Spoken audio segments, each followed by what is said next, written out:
বাড়িয়ে দেবেন।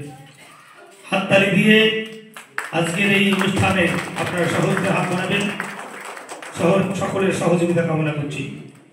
আমরা প্রথমেই বরণ করে নিচ্ছি আমাদের মহাশয়, হাততালি দিয়ে আমাদেরকে সহযোগিতা হাত বাড়াবেন। যে অনুষ্ঠান উদ্বোধন করলেন, তো কি বলবেন যারা মানে গানে অংশগ্রহণ করবে তাদের কি বার্তা দিতে যাচ্ছেন?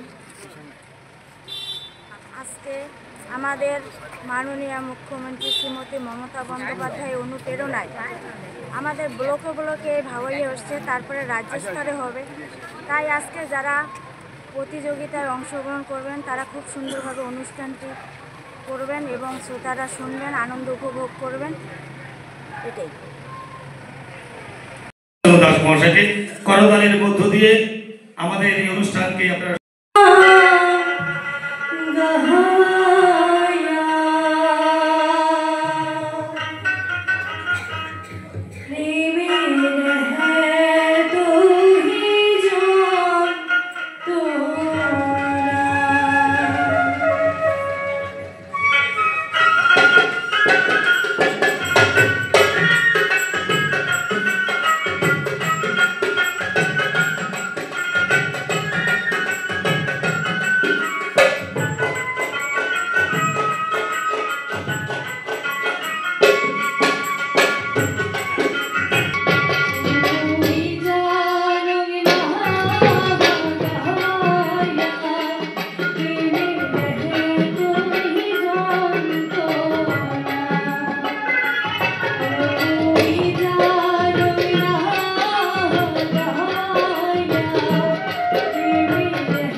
Yeah.